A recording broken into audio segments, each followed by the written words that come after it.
의 말씀은 나훔서 2장 13절의 말씀 봅니다. 나훔 2장 13절. 만군의 여호와의 말씀에 내가 내 대적이 되어 내 병거들을 불살라 연기가 되게 하고 내 젊은 사자들을 칼로 멸할 것이며 내가 또 네 노략한 것을 땅에서 끊으리니 내 파견자의 목소리가 다시는 들리지 아니하리라 하셨느니라. 아멘. 오늘은 나훔서 두 번째로 니느웨의 멸망이란 주제로 말씀을 같이 나누도록 하겠습니다. 나훔은 하나님의 위로라고 하는 그런 뜻이라고 했어요. 그래서 하나님의 위로가 유다 백성들에게 전해지는데, 하나님이 그들의 원수 같은 아시리아 그 수도 니느웨를 멸하신다라고 하는 심판의 경고를 통하여서 위로하시는 말씀을 전하고 있습니다. 하나님을 대적하는 자, 그 사람들에게, 그 단체에게 그 나라는 반드시 망하게 된다라고 하는 것을 우리에게 반복적으로 말해주고 있어요. 그래서 주를 대적한 자들에게 하나님이 자연의 모든 변동들을 통하여서 또 하나님이 나라와 민족들을 흔들어서 하나님이 일하시는 것들을 우리는 봐야 돼요. 그래서 작은 그런 흐름만 보는 것이 아니라 성도들은 역사의 전체적인 흐름을 좀 보아야 되는 것이고, 크고 작은 일들에 우리의 마음을 쓰는 것보다 하나님의 나라와 의를 바라보면서 하나님의 뜻이 어디 있는지, 오늘의 아시리아 어떻게 우리가 보아야 될지를 한번 같이 살펴볼 필요가 있어요. 2장에서 여전히 아직은 강대하고 열국을 지배하고 있는 세계 제국 아시리아의 멸망의 사건을 마치 옆에서 종군 기자가 지켜보는 전쟁의 상황을 옆에서 보고 있는 그런 리포터처럼 우리에게 전해주고 있는 생생함이 있습니다. 그리고 하나님이 이 역사와 삶을 주관하심을 정말 강하게 말씀한 내용이죠. 1절에 보니까 말하기를 니느웨 멸망에서 파괴하는 자가 너를 치러 올라왔나니, 여기서 파괴하는 자는 바벨론을 이야기하고 바벨론과 함께 온 연합군들을 이야기해요. 너를 치러 올라왔나니, 너는 바로 니느웨를 말합니다.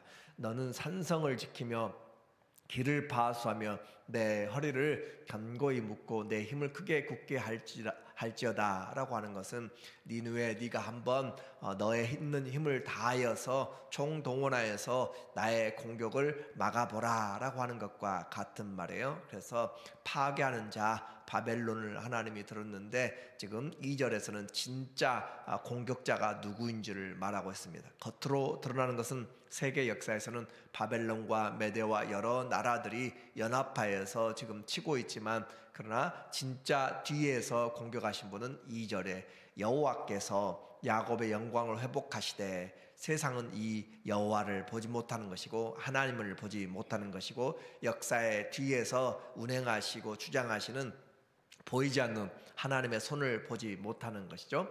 여호와께서 야곱의 영광을 회복하시되 이스라엘의 영광 같게 하시나니, 이는 약탈자들이 약탈하였고 또 그들의 포도나무 가지를 없이 하였음이라 라고 그렇게 말하고 있어요. 그래서 철옹성 같은 그런 니느웨 그 나라를 하나님이 심판해 나가는 것을 말하고, 바벨론의 군대가 침략에 들어가는데 그 하나님께서 회복하시는, 이스라엘을 회복하시는 것으로 그렇게 말합니다. 그래서 이 전쟁은 단순한 세력을, 땅을 나누는 그런 전쟁이 아니라 하나님의 구속의 역사가 이스라엘 민족의 뿐만 아니라 열방을 통하여서 구속의 역사가 전해지고 있다라고 하는 것이에요. 그래서 세계 열강들의 그런 다툼도 하나님의 구속사의 흐름 가운데서 하나님이 진행하고 있음을 알게 되는 거죠. 그래서 아시리아의 그 나라를 공격하는 바벨론의 군대의 모습을 이제 아주 더 자세하게 3절에서 우리에게 말해주고 있어요. 그의 용사들은, 니느웨를 공격하는 그런 바벨론의 군사들은 용사들의 방패는 붉고 그의 무사들의 옷도 붉으며 그 항우를 버리는 날에 병거의 쇠가 번쩍이고 노성나무 창이 요동하도다. 아주 때를 지어서 몰려오는 그런 바벨론의 군대의 모습, 그리고 그 병거는 미친 듯이 거리를 달리며 대로에서 이리저리 빨리 달리니 그 모양이 횃불 같고 빠르기가 번개 같도다. 이와 같은 묘사들은 바로 옆에서 지켜보고 있는 그런 상황처럼 보이기 때문에 이런 성경의 자유주의자나 또 성경의 의심을 품는 자들은 이런 내용들로 인하여서 이 사건이 사후에, 이 일들이 일어난 후에 기록되었다라고 후대에 그런 저작서를, 나훔의 시대가 아니라 그 뒤로 이야기를 하는 사람들이 많이 있습니다. 그러나 성경은 이 모세가 성경의 창세기와 출애굽기부터 오경을 쓴 것 같이 하나님이 은혜를 주셔서 지혜를 열어주시면 모세보다 앞선 아브라함보다 앞선 아담, 그런 창조의 역사, 곧 과거를 하나님이 성령의 은혜로 과거의 일들을 알려주시고 기록하게 한 것처럼, 또한 미래를 하나님이 보여주시고 선지서에 이미 일어날 일들처럼 요한계시록까지 미리 앞서서 미래를 보여주신 것처럼, 그래서 성령의 일하심은 과거뿐만 아니라 현재 그리고 미래까지도 다 하나님의 손 안에 있음을 우리에게 말해주고 있기 때문에 우리는 하나님이 예언한, 또 하나님이 보여주신 것으로 하나님께서 나훔을 통하여서 기록하였다라고 그렇게 보게 돼요. 이렇게 해서 모든 성경은 하나님이 미리 말씀하신 것으로, 그리고 그들이 가장 니느웨가 자랑하였던 것들이 오히려 독이 되는 그런 현상들이 나타납니다. 5절에 보니까 바벨론의 공격을 통하여서, 5절에 보면 6절에 보면은 우리에게 말하기를 강들의 순문이 열리고 이 티그리스 위쪽에 강을 막아서 댐을 만들어 놓은 것도 있는데, 순문이 열리고 왕궁이 소멸되며 정한대로 왕후가 벌거벗은 몸으로 끌려가니 그 모든 시녀들이 가슴을 치며 비둘기같이 슬피 운도다. 전쟁의 참상은 진자들에게 찾아오는 정말 모든 것들을 다 잃어버리게 되고 삶이 무너지고 그렇게 되는 거죠. 그래서 니누에는 예부터 물이 모인 목 같으니 그 나라를 접근하려면 강들로 인하여서 공격하는 것이 쉽지 않고 그랬는데, 그들의 천연적인 요새였던 그것이 바로 오히려 공격에 자기들을 공격하는 그런 악수가 된 것이죠. 이제 모두 도망하니 서라 하나 돌아보는 자가 없도다. 니느웨를 관통하여서 티그리스 강으로 흘러가는 그런 코세르 강의 둑을 막았다가 수공으로 인하여서 오히려 그 튼튼한 성벽들이, 또 바벨론의 연대기에 보면은 4km가 그렇게 수공으로 인하여서 무너져서 그들이 침략을 당한 것들을 알게 돼요. 그래서 이 침략의 성공 전에 아시리아는 바벨론의 연합군들과 전쟁하여서 3차례나 전쟁에 승리하였기 때문에 저녁에는 그들이 성에 아주 안전한 요새에서 파티하고, 마치 다니엘서에서 나오는 그런 벨사살 왕이 밖에서는 바벨론의 군대가 그들을 메데파사 군대가 그 바벨론을 에워싸고 그와 같이 진을 치고 있어도 그들은 귀족들을 모아서 왕궁에서 잔치를 벌이고 있었던 것과 동일한 그런 내용들을 우리가 알게 되는 것이죠. 그래서 그만큼 안전하다라고 하는 것이었고, 그들은 전쟁에 승리하여서 안에서 있었지만, 그러나 이 물레의 공격으로 인하여서 그들이 무너졌다라고 하는 거예요. 그래서 많은 쌓아놓은 것들, 그리고 그곳에 있던 모든 왕후와 또 시녀들, 모든 사람들이, 백성들이 전부 다 도망가는 모습을 우리에게 말해주고 있어요. 그리고 그들이 쌓아놓던 세계 열국으로부터 받아놓고 탈취하였고 쌓아놓았던 그 모든 것들이 다 무너지게 되고 탈취하게 되는 거죠. 9절에 은을 노략하랴 금을 노략하랴 라고 그렇게 말하면서 쌓아놓은 모든 재물들을 다 탈취하고 나가는 그런 군인들, 그 저축한 것이 무한하고 아름다운 기구가 풍부함이라 바벨론의 연대기에 보면 정말 엄청난 부들을 그들이 탈취했음을 알게 돼요.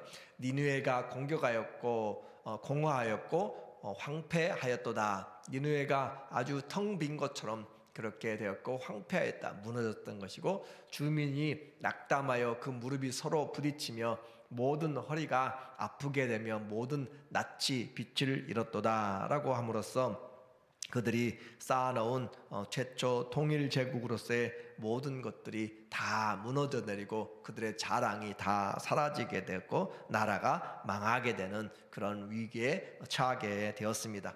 이와 같은 전쟁은 결국 하나님의 전쟁이었고 하나님의 승리였습니다.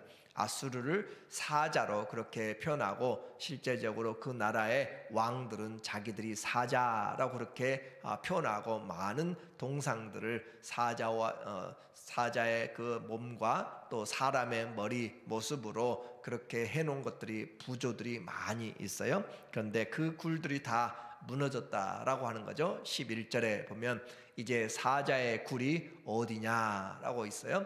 이 아수르 왕들이 자기들을 치세를 또 자기들의 영웅심을 그렇게 사자로 표현했던 젊은 사자가 먹을 것이 어디냐. 전에는 숫사자 암사자가 그 새끼 사자와 함께 거기서 다니되 그것들을 두렵게 할 자가 없었으며 왕이 또 왕후와 또 왕자들 공주들을 그렇게 자기들의 아수르의 수도 니느웨에서 그렇게 돌보고 그렇게 탈취하고 했던 그런 모습을 동물의 왕 사자를 비유하여서 나타내는 것이죠. 숫사자가 그 새끼를 위하여 먹이를 충분히 찢고 그의 암사자들을 위하여 움켜 사냥한 것으로 그 굴을 채웠고 찢은 것으로 그 구멍을 채웠었도다 라고 그렇게 표현하는데, 결국 이와 같은 그들의 안전하고 쌓아놨던 것들이 전부 다 무너지게 되었고 구름 비게 되었고 사자들은 죽임을 당하게 된 것이에요. 이런 메대 왕 고레스 제1차 공격으로 614년과 또 나보폴라살과 스구디아의 공격으로 612년에 니느웨가 무너짐으로써 그렇게 이루어졌습니다. 이와 같이 니느웨 아시리아의 수도 니느웨가 무너지게 되자 세계 열국의 그런 새로운 강자 바벨론이 떠오르는 것을 또 싫어하는 애굽의 바로 느고는 저 남쪽에서부터 이스라엘을 거쳐서 가서 전쟁을 하려고 그렇게 무너진 니느웨를 도우려고 또 올라가는 것을 우리는 갈그미스 전쟁을 우리가 알게 돼요. 그래서 이와 같은 전쟁이 세계 가운데서 실제적으로 있었고 또 이와 같은 일을 통하여서 자기들의 생각과 다르게 되어가는 것들, 그것을 우리는 하나님이 세상 역사들을 인도해 나가는 요시아의 왕은, 유다의 요시아 왕은 이와 같은 애굽의 느고 왕이 올라가는 길을 무기토에서 막다가 전쟁에서 죽임을 당하게 되죠. 그러니까 하나님의 손 안에서 움직여 나가는 것들을 우리는 잘 살펴봐야 될 필요가 있는 것이고, 결국은 이와 같은 공격으로 인하여서 니느웨는 망했지만, 니느웨에 아직 남아있는 수도는 망했지만 아직도 잔존하고 있던 그런 아시리아 세력이 605년에 느부갓네살 왕에게 완전히 패하게 됨으로써 나라 전체가 이제 망하게 된 것을 우리는 역사에서 보게 됩니다. 13절에 보면 만군의 여호와의 말씀에 내가 너의 대적이 되어 내 병거들을 불살라 연기가 되게 하고 내 젊은 사자들을 칼로 멸할 것이며 내가 또 내 노략한 것들을 땅에서 끊으리니 내 파견자의 목소리가 다시는 들리지 아니하리라 하셨느니라. 이와 같이 이 예언은 하나님께서 아시리아에게 두려움을 느끼고 있었던 유다 사람들에게는 이와 같은 그런 전쟁의 경고가 또 실제적으로 이미 승리한 것 같이 그렇게 말하는 그런 바벨론의 승리를 이야기한 같은 나홈의 메시지는 많은 위로가 되었을 것이에요. 그래서 마치 지금 전쟁 중에 있는 그런 나라들, 만약에 우크라이나에게 러시아의 패망을 선포하는 그런 선지자가 있었다면 그들에게는 힘들고 어려워도 장래 소망을 가지게 될 것이죠. 니느웨는 하나님의 재판에 기소되었고 그리고 유죄 판결을 받았고 멸망이 선포되었습니다. 하나님을 대적한 증거로 그 대적한 결과는 결국 심판을 당하게 된 것을 알게 된 것이고 이것이 역사가 말하고 있는 것이에요. 그래서 우리는 구약이나 신약이나 하나님이 주관하신다라고 하는 가장 중요한 하나님의 주권, 우리가 이 개신교에서 또 특별히 장로교에서 가장 중요하게 생각하는 것이 하나님의 주권 사상입니다. 로마서 11장 33절에 보면 깊도다 하나님의 지혜와 지식의 풍성하며 그의 판단은 헤아리지 못할 것이며 그의 길은 찾지 못할 것이로다. 사람들이 아무리 애쓰고 일들을 하여도 하나님의 손 안에 있는 것이고 하나님의 계획하심 안에서 하나도 거스림이 없어요. 그래서 바울은 하나님의 그 구속의 원리, 이스라엘을 택하였는데 이스라엘이 하나님께 순종하지 아니하므로 하나님이 열방의 이방 백성들을 다시 불러오고 그리고 이방인의 충만한 수가 차면 다시 이스라엘을 하나님이 구원해 나가시는 그와 같은 하나님의 계시의 그 능력과 또 구원의 역사들을 플랜을 생각하면서 아무도 생각해보지 못한 놀라운 그리고 하나님의 부르심과 은사에는 후회하심이 없다라고 하는 것을 보면서 그는 이와 같이 찬송으로 하나님께 영광을 돌리는 거예요. 그리고 이는 만물이 주에게서 나오고 모든 것의 시작이 주님께로부터 나오는 것이고 주로 말미암고 주님으로 유지되는 것이고 주께로 돌아감이라 주님께로 돌아간다. 그래서 시작도 과정도 결과도 다 주님께로 말미암기 때문에 그에게 영광이 세세토록 있을지어다 라고 그렇게 노래하고 있습니다.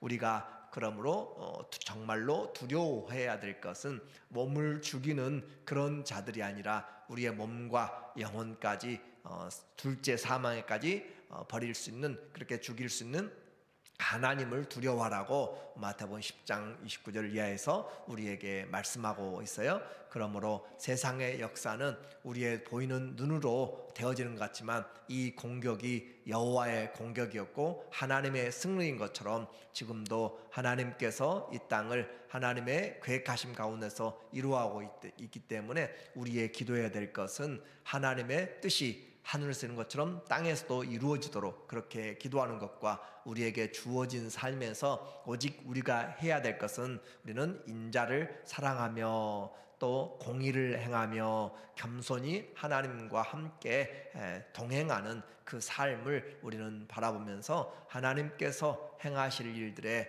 우리도 함께 그 일에 동참하고 또 주님께서 주시는 그런 은혜로 힘들고 어려운 가운데도 낙심하지 말고 주의 말씀 안에 소망을 가지고 우리의 소망을 주님께 두고 다시 일어서서 하나님과 함께 동행하는 그런 믿음으로 오늘도 주님 우리와 함께하여 주시고 주의 선한 뜻을 우리는 전체적으로 보지 못할지라도 오늘 내게 주어진 삶에서 주님의 선한 삶들을 그리고 주님과 동행하면서 매일 하나하나가 하나님과 묻고 또 교제하고 이루어 나가는 그런 믿음의 삶으로 주님과의 그런 동행이 있기를 예수님의 이름으로 간절히 축원합니다. 아멘.